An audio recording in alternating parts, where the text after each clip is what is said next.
자, 2016년도 제3회 문제 마지막으로 풀어드리도록 하겠습니다. 자, 문제는 41번이 될 거고요. 페이지가 83페이지인 것 같아요. 보시게 되면 41번에 병렬운전 물어봤잖아요. 삼상 동기발전기를 병렬운전하는 경우에 필요한 조건이 아닌 거. 우리 2회 때 문제 풀이를 해드렸는데 키위주 곱하였죠. 그래서 조건이 아닌 거 물어보면 용량, 출력, 회전수가 답이라고 해드렸습니다. 그래서 정답은 1번이 되겠네요. 회전수가 들어가 있는. 그래서 이제 추가적인 얘기를 해드리면 크기가 같지 않으면 무효순환전류, 무효백류가 발생한다고 했던 거고요.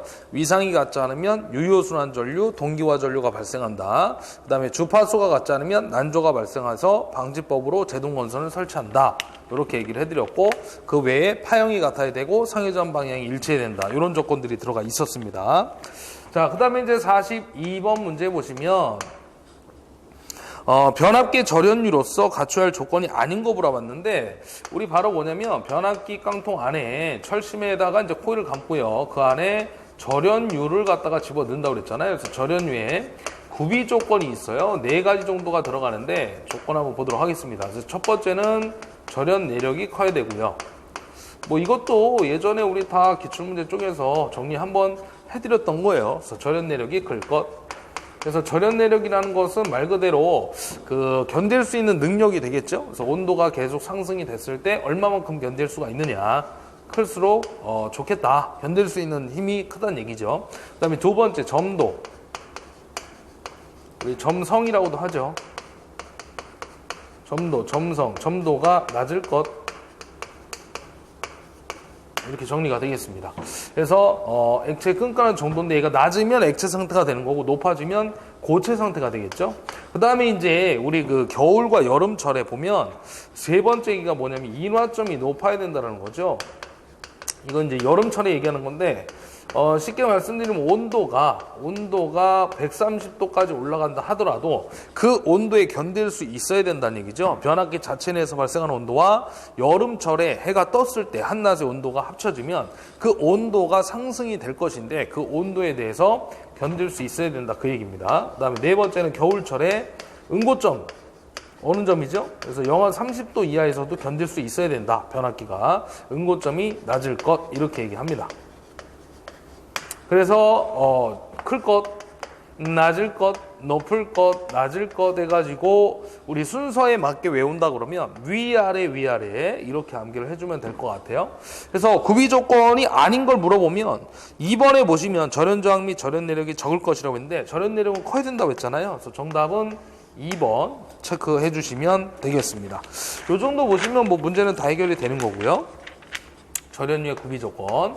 43번에서는 답이라고 좀 적어주시면 좋을 것 같은데 숫자가 바뀌는 것도 아니고요. 공식을 물어봤는데 보기의 위치조차 바뀐 적이 없어요. 얘는. 그래서 단상유도 전압조정기의 1차 권선과 2차 권선의 축 사이의 각도를 알파라 하고 양권선의 축이 일치할 때 2차 권선의 유기전압을 E2, 전원전압을 V1, 부하측의 전압을 V2라고 하면 임의가 알파일 때 V2를 물어봤는데 V2는 어떻게 되냐면 공식이 V1 플러스 E2의 코사인 알파가 되겠고요. 요거 계산 문제가 딱 한 번 출제가 됐는데 답을 알려드릴 거예요. 350V가 정답이었습니다. 정답은 1번. 보기의 위치는 바뀐 적이 없다. 계산 문제에는 350V가 위치가 바뀔 수 있습니다. 그래서 답으로만 좀 기억을 해주시면 좋을 것 같습니다. 그 다음에 이제 44번인데 요거는 조금 어려울 수 있는 문제입니다. 6국의 60Hz 삼상권선형 유도전동기가 1140rpm 전격 속도로 회전할 때 1차 측 단자를 전환했대요. 상회전 방향을 반대로 바꾸어 역전 제동을 합니다. 그때 제동 토크를 전보와 토크를 같게 하기 위한 2차의 삽입할 저항 R값을 구해달라 그 얘기입니다. 회전자 한 상의 저항은 0.005ohm이고 0.005ohm이고 Y결선이라고 했네요. 일단 첫 번째로 동기 속도를 구할 수가 있죠. 일단은 극수와 주파수가 주어지면 유도기에서 무조건 동기 속도를 구하는 거다라고 했으니까 먼저 구합니다. 그럼 6분의 120 곱하기 60이니까 1200rpm이 나오겠네요. 자, 동기 속도를 구했는데 슬립을 구해야 돼요. 왜 그러냐면 정지시의 슬립과 역회전시의 슬립을 각각 구해서 같도록 놓고 같다고 한 다음에 그때 2차 측에 삽입해야 할 저항값을 구하는 게 목적이니까 각각에 대한 값을 구합니다. 일단 정회전시부터 한번 가볼게요. 정회전시의 슬립의 크기입니다. S라고 놓을게요. 역회전시의 슬립은 우리가 이제 S-라고 놓도록 하겠습니다. 구별을 하기 위해서 역회전시의 슬립 이걸 S-라고 쓰겠습니다. 기본식은 이렇게 들어가는 거예요. NS분의 NS-N입니다. 자, 그러면 동기속도는 안 변하니까 1200분의 1200 마이너스 M. M 값은 얼마 줬냐면 1140을 줬죠. 그래서 항상 동기속도가 회전자의 속도보다 빠르다라고 했던 겁니다. 그래서 이걸 구하게 되면 얼마 나오냐면 0.05가 나와요. 정회전시에. 그럼 역회전시는 어떻게 들어가냐면 부호가 바뀌는 거죠. NS분의 NS 플러스 N으로 바뀝니다. 그래서 1200분의 1200 플러스 1140 요걸 갖다가 구하면 얘가 1.95가 나와요.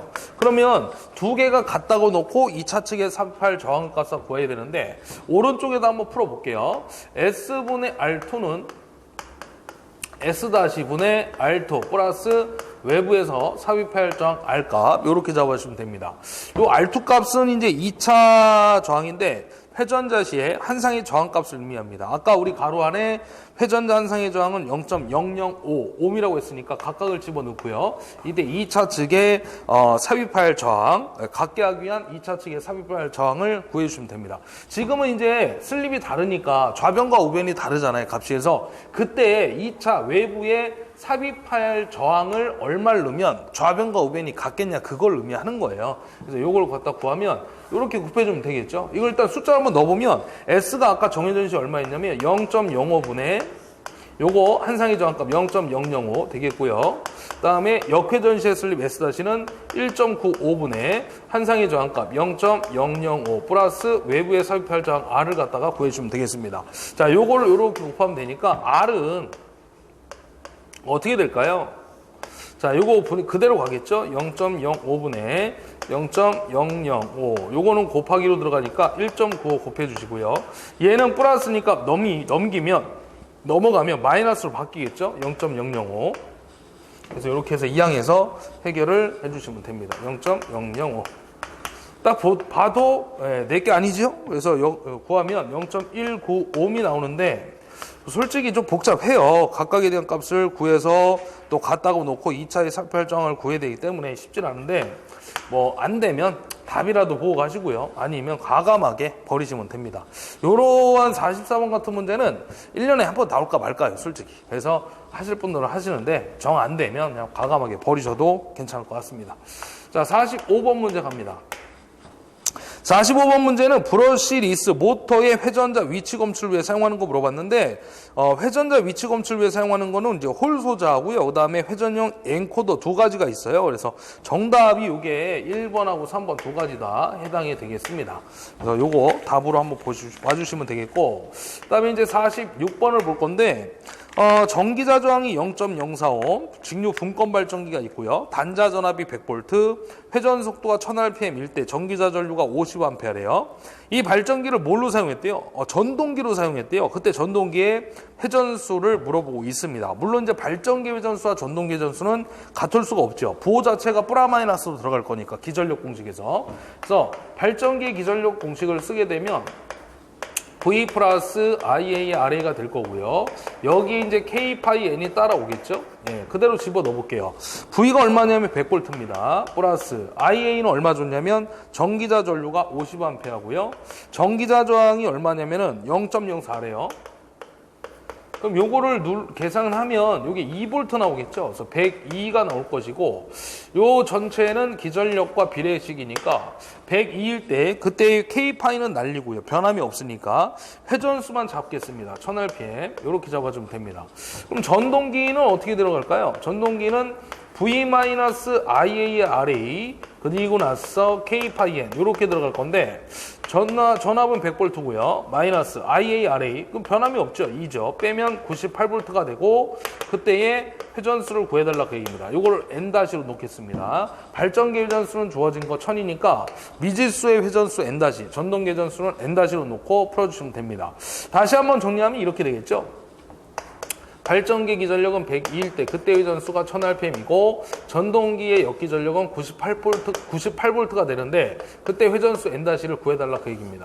자, 그러면 N-는 대각 곱하기 들어갔을 때 102분의 98이 될 거고 여기에 1000을 갖다 곱하면 전동기 회전수가 나오겠죠. 그러니까 전동기 회전수는 발전기 회전수가 1000이라고 했을 때 값은 더 느려질 수밖에 없겠죠. 왜 그러냐면 기전력이 작아지기 때문입니다. 마이너스로 들어가니까. 그러니까 기전력이 작아지면 회전수는 비례관계가 성립되니까 느려질 수밖에 없다는 거죠. 그래서 1000보다 작은 961rpm이 정답이 되겠어요. 그래서 정답 몇 번에 있냐면 4번이 되겠습니다. 이렇게 해결을 해주시면 되겠습니다. 자, 그 다음에 이제 47번 문제를 한번 살펴볼 것인데 47번 문제는 유도발전기에 대한 설명으로 틀린 거 물어봤는데요. 정답은 1번이고요. 1번이 왜 틀렸냐면 유도발전기는 동기기에 비해서 공극이 매우 적고요. 그 다음에 효율과 역률이 나빠요. 근데 거기 보면 공극이 크고 역률이 동기기에 비해 좋다라고 했는데 이거는 상식적으로 봐도 동기가 가장 비싼 놈이거든요. 가장 비싸면 모든 특성이 좋을 수밖에 없습니다. 특히 역률을 1로 항상 운전할 수 있는 게 동기전동기, 동기기의 가장 큰 장점입니다. 그래서 항상 역률을 100%로 유지할 수 있다는 거죠. 동기전동기가, 동기기 자체가. 그래서 역률이 동기기에 비해 좋다. 이건 말도 안 되는 거죠. 47번의 답은 1번이라고 봐주시면 됩니다. 나머지는 그냥 쭉 읽어보시는데 필요 없어요. 우리 답이 중요한 거니까 답만 한번 살펴보고 가시면 되겠습니다. 48번 문제는 전기자에 사용되지 않는 권선법 물어봤는데 우리 직류기에 사용되는 권선법 3가지가 있죠. 기본적으로 앞글자를 따서 외우면 곱패2가 되겠습니다. 일명 곱비리가 될 것이고요. 2층권은 다시 중권과 파권으로 쪼개진다고 그랬죠. 그래서 중권을 병렬권 정리를 한번 해보도록 하겠습니다. 파권은 반대로 뭐예요? 그렇죠. 직렬권입니다. 그래서 우리는 한쪽만 암기를 해서 정리를 해갖고 가면 된다고 했습니다. 한쪽은 반대니까. 그래서 중권에서는 병렬의 로수와 극수 P와 브러쉬의 수가 모두 같다. 파권은 언제나 2개, 쪼꼬파이로 암기를 하면 되겠고 중권의 용도는 뭐라고 했던 겁니까? 저전압의 대전류. 파권의 용도는 뒤집어주면 고전압의 소전류. 이렇게 쓸 수가 있겠죠? 그렇습니다. 그 다음에 이제 3번째로 나오는 게 다중도가 들어가는데 다중도를 우리가 M이라고 하면 다중중권은 MP, 다중파권은 A는 EM 이렇게 쓸 수가 있겠습니다. 그 다음에 마지막으로 들어가는 게 누구냐면 균합선이 들어갑니다. 균합선, 균합한, 균합모선이 되는데 이 균합선의 설치 목적은 병렬 운전을 안정하게 운전하기 위해서 설치하는 거였고요. 그래서 중권의 병렬권에서는 설치를 하고 파권의 직렬권에서는 설치하지 않는다. 이렇게 정리를 해드렸던 겁니다. 자, 그래서 여기까지 정리를 하고 나서 정답을 찾게 되면 전기자에 사용되지 않는 권선법 단층권이 되겠죠. 고상권, 패로권, 2층권을 제외한 정답 4번이 되겠습니다. 단층권은 한 개 층으로 담겨 있는 거라고 그랬죠. 네. 자, 그 다음에 이제 49번인데 49번 문제는 조금 어려울 수도 있는데요. 분권 전동기의 전격 전압을 200V, 전격 전류 105A, 그 다음에 전기자 저항 및 계좌비례 저항이 각각 0.1, 45옴 줬고요. 기동 전류는 전격 전류의 150%라는 얘기는 1.5배가 된다는 얘기죠. 항상 기동 전류는 전격 전류보다는 큰 전류가 흐를 거니까 그 기동 전류를 적게 하는 게 목적입니다. 전동기의 모터 건선을 보호하기 위해서. 그래서 기동 저항이 약 몇 옴인가 물어봤죠. 그 기동 저항이 기동 전류를 적게 하기 위해서. 일단은 기동 전류를 먼저 한번 구해봐야 되는데 기동시의 기동 전류가 얼마만큼 흐르는지 알아봐야 되니까요. 그래서 전격 전류의 150%, 1.5배니까 전격 전류가 얼마냐면 105A예요. 여기다가 1.5배를 취하면 기동시 전류가 나온다. 이런 얘기입니다. 계산하면 157.5A가 나옵니다. 예, 큰 전류가 지금 발생되고 있죠. 전격값에 비해서 1.5배.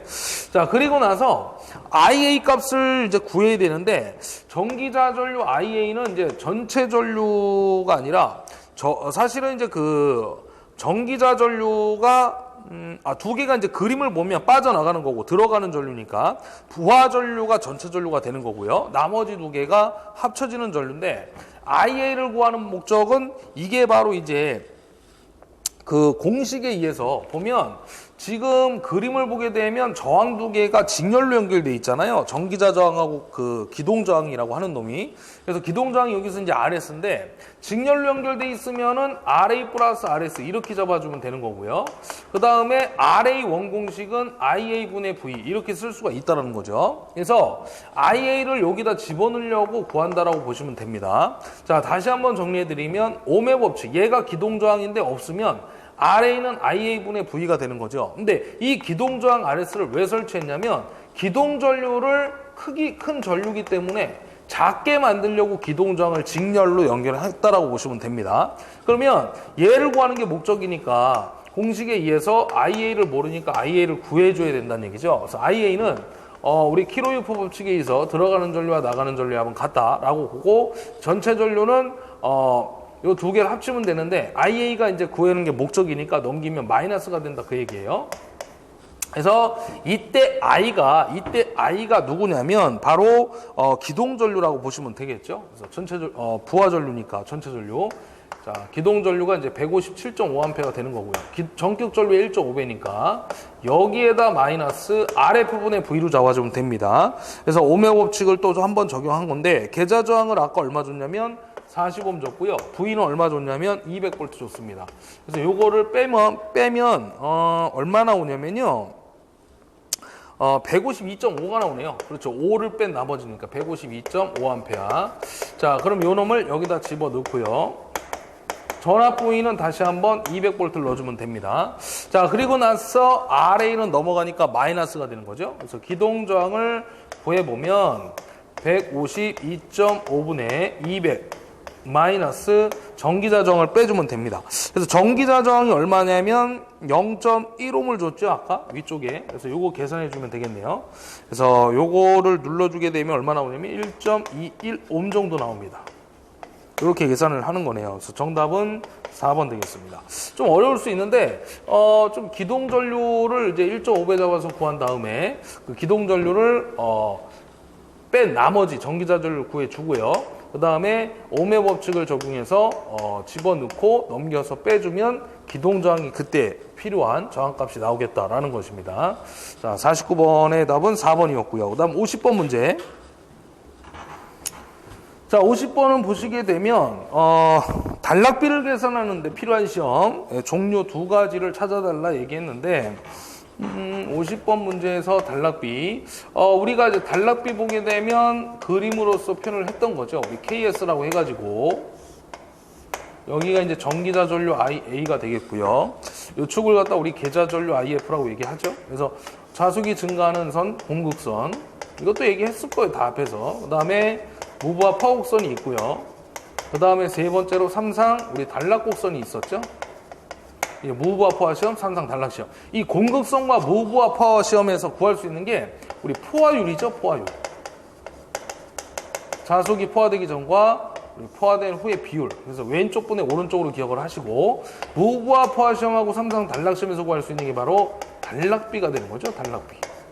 그래서 우리 단락비 공식이 세 가지가 있죠. 대표적으로 I2분의 I1, 그 다음에 IF 2-분의 IF 다시, 그 다음 세 번째가 IF S분의 IF 제로. 공식이 다 있습니다. 기출문제. 자, 그래서 정답은 몇 번이냐면 3번이 되겠네요. 3번. 그죠? 단락비는 무브와 포화 시험하고 삼상 단락 시험에서 구할 수 있는 것이다. 자, 그 다음에 51번 갑니다. 51번 문제는 변압기에서 부하에 관계없이 자속만을 만드는 전류 물어봤는데 우리 변압기의 여자율을 보게 되면 R 성분하고요. 그 다음에 그 임피던스 성분이 병렬로 연결돼 있죠. 그래서 그때 왼쪽에 저항 쪽에 흐르는 전류를 우리가 철선 전류라고 하고요. 철심에다 코일을 감았을 때 흐르는 전류를 자화 전류라고 얘기합니다. 자화 전류. 그래서 실제 이 자화 전류가 뭘 만드는 전류냐면 철심에다 코일을 감아서 전류를 흘리기 때문에 자속을 만드는 전류라고 얘기를 하죠. 자속을 만드는 전류. 그래서 우리 외울 때 어떻게 외우냐면 자화전류잖아요. 그래서 자속을 만든다. 자자 이렇게 앞 글자를 맞춰서 외워주시면 됩니다. 그래서 정답은 2번이 되겠죠. 그 다음에 이제 52번 들어갑니다. 52번 문제는 변압기의 정격을 정의한 것 중 옳은 것을 물어봤는데, 변압기 정격이다 그러면 우리 정격 값은 무조건 220V, 60Hz 정격을 쓰고 있는데 명판 값이라는 거예요. 무조건 어떤 기기든 간에 220 아니면 380 아니면 60Hz 이런 기기의 정격이 들어가 있죠. 명판에 딱 부착이 되어 있습니다. 그래서 변압기 정격도 역시나 정답은 명판에 찍혀 있는 거, 정격 2차 전압은 명판에 기재되어 있는 2차 건선의 단자 전압이다. 명판자가 들어가 있는 2번이 답이 되겠습니다. 그 다음에 53번 문제인데, 53번은 저항부하를 갖는 단상 전파 제어입니다. 단상 전파 주어졌고요. 정류기의 평균 출력 전압을 물어봤네요. 알파는 사이리스터의 점호가, VM은 교류 입력 전압의 최대값이라고 주어졌습니다. 공식을 찾는 건데, 자, 정류회로에서 이제 단상 전파가 주어졌고요. 반파에 무조건 2배라고 했던 거죠.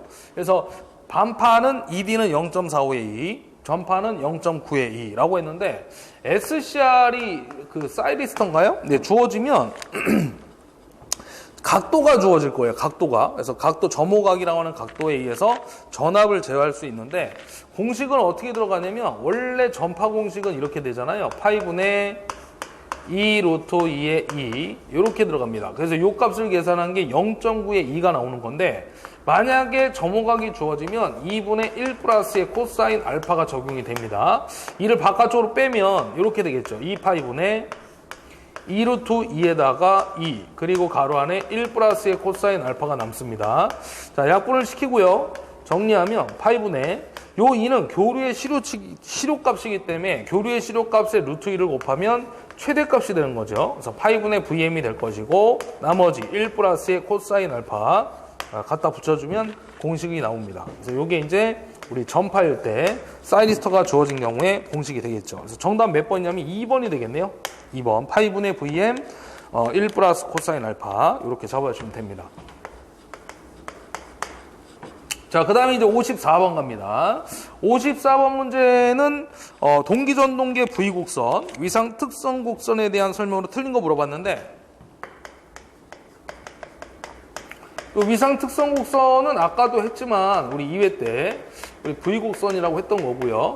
동기조상기 얘기를 하는 거죠. 예, 여자 전류를 이용해서 역류를 조정하는 거니까.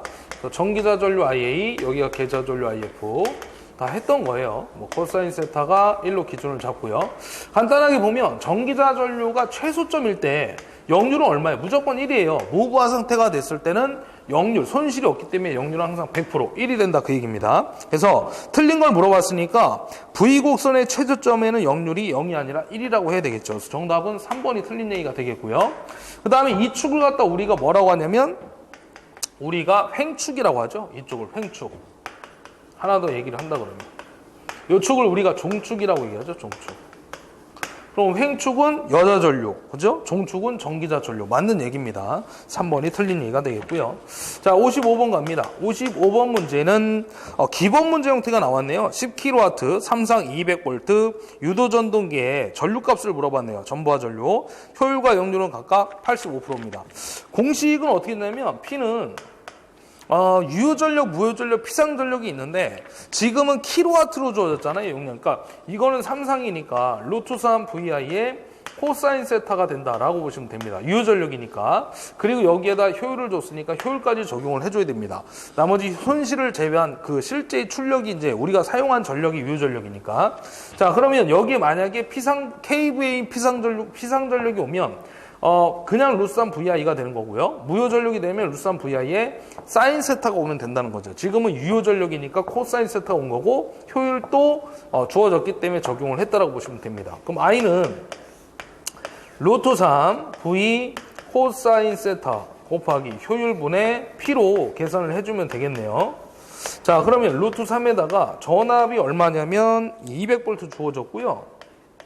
코사인 세타 역률 0.85, 85%, 효율도 85%니까 0.85, 분의 P. P는 10kW니까 요걸 와트로 환산하면 10의 3승을 잡아주면 됩니다. 그래서 계산기 누르면 약 대략 40A가 나온대요. 전류값이. 그래서 요거 정답 3번으로 체크를 해주시면 됩니다. 자, 55번은 이제 기본 문제 형태라고 보시면 되겠고, 자, 그 다음에 50 넘어가서 6번을 보도록 하겠습니다. 이제 마지막 장이 되겠네요.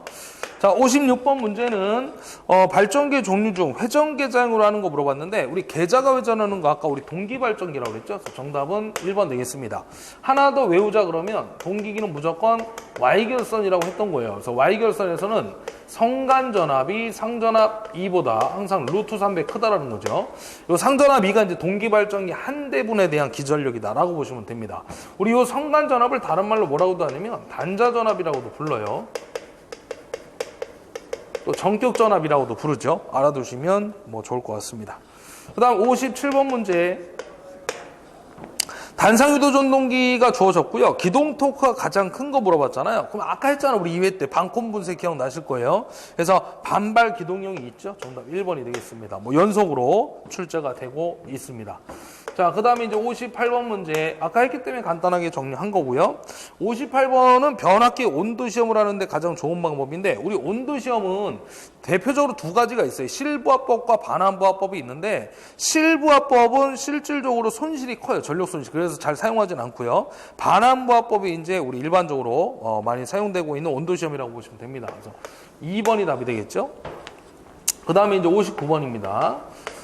59번은 전기기에 있어 와류손을 감소시키기 위한 방법 물어봤는데, 우리 와류손의 이제 큰 손실이 누구냐면 철손이잖아요. 철손.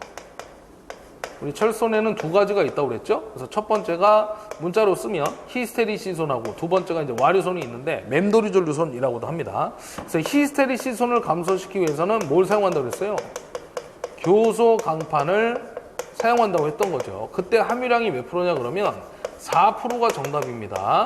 그 다음에 또 하나, 와류손을 감소시킨다 그러면 성층철심한다고 했죠. 성층철심. 그래서 그때 두께가 0.35에서 0.5mm 정도다. 아주 얇게 썰어서 아변을 시킨 거라고 했습니다. 그래서 두 개를 감소시키면 결론적으로 철손이 감소가 된다라고 했던 거죠. 그래서 정답은 4번이 되겠습니다. 와류손을 감소시키기 위해서 성층철심을 한다. 자, 그 다음에 60번 문제입니다.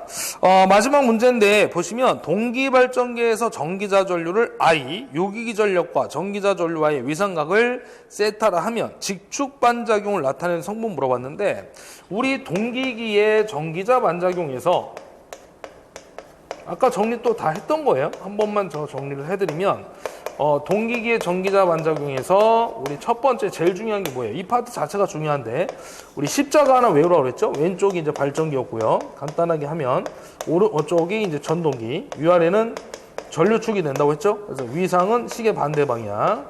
무조건 각은 90도 이상 차를 가지고 있습니다. 위에는 감자작용, 아래쪽은 증자작용 또는 자화작용.